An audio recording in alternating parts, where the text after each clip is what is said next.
ಹಾಗಲಕಾಯಿನ ಉಪಯೋಗಿಸಿ ನೀವು ಯಾವೆಲ್ಲ ಅಡುಗೆಗಳನ್ನು ಮಾಡ್ತೀರಾ? ನಾನಿವತ್ತು ನನ್ನ ಅಮ್ಮನ ರೆಸಿಪಿಯೊಟ್ಟಿಗೆ ಬಂದಿದ್ದೇನೆ. ಹಾಗಲಕಾಯಿ ಪುಡಿ ಪಲ್ಯ ಅಥವಾ ಹಾಗಲಕಾಯಿ ಚಟ್ನಿ ಪುಡಿ. ತಿಂಗಳುಗಳ ಕಾಲ ನೀವು ಇದನ್ನು ಹಾಳಾಗದೆ ಶೇಖರಿಸಿಟ್ಕೊಳ್ಬೋದು. ತುಂಬ ರುಚಿಯಾಗಿರುತ್ತೆ. ಹಾಗಲಕಾಯಿನ ತಗೊಂಡು ಅದರಲ್ಲಿ ಮಧ್ಯದಲ್ಲಿರುವಂತಹ ಬೀಜವನ್ನೆಲ್ಲ ತೆಗೆದು ಆದಷ್ಟು ಸಣ್ಣದಾಗಿ ಹೆಚ್ಕೋಬೇಕು. ಪುಡಿ ಪುಡಿಯಾಗಿ ಹಾಗೆ ಹೆಚ್ಕೊಂಡ್ರೆ ಚಟ್ನಿ ಪುಡಿಗೆ ಚೆನ್ನಾಗಾಗುತ್ತೆ. ಹಾಗಾಗಿ ನಾನು ಇದನ್ನು ಸಣ್ಣದಾಗಿ ಹೆಚ್ಕೊಳ್ತಾ ಇದ್ದೀನಿ. ನಿಮ್ಮ ಹತ್ರ ವೆಜಿಟೇಬಲ್ ಚಾಪರ್ ಇದ್ದರೆ ಅದರಲ್ಲಿ ಸಹ ನೀವು ಪುಡಿ ಪುಡಿಯಾಗಿ ಹೆಚ್ಕೋಬೋದು.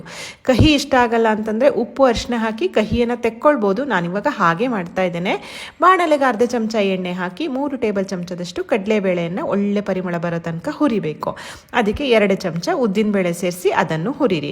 1 ಚಮಚದಷ್ಟು ಕೊತ್ತಂಬರಿ ಬೀಜ ಸೇರಿಸಿ ಅದನ್ನು ಹುರಿರಿ. ಇಲ್ಲಿ ಒಂದು ಕಪ್ಪಿನಷ್ಟು ಒಣ ಕೊಬ್ಬರಿಯನ್ನು ತಗೊಂಡು ಗರಿ ಗರಿಯಾಗೋ ತನಕ ಹುರ್ಕೊಂಡಿದ್ದೇನೆ. ಒಂದು ಒಗ್ಗರಣೆ ಮಾಡ್ಕೊಳ್ಳಿ. ಎಣ್ಣೆ, ಸಾಸಿವೆ, ಉದ್ದಿನಬೇಳೆ, ಕಡಲೆಬೇಳೆ ಹಾಕಿ ಒಗ್ಗರಣೆ ಮಾಡಿ ಹೆಚ್ಚಿರೋ ಹಾಗಲಕಾಯಿ ಹಾಕಿ ಅರಿಶಿನ ಹಾಕಿ ಅದನ್ನು ಚೆನ್ನಾಗಿ ಬೇಯಿಸ್ಕೊಳ್ಳಿ. ಈ ಕಡೆ ಮಸಾಲೆಯನ್ನು ಈ ರೀತಿ ಮಿಕ್ಸರ್ ಜಾರ್ನಲ್ಲಿ ಪುಡಿ ಮಾಡ್ಕೊಳ್ಳಿ.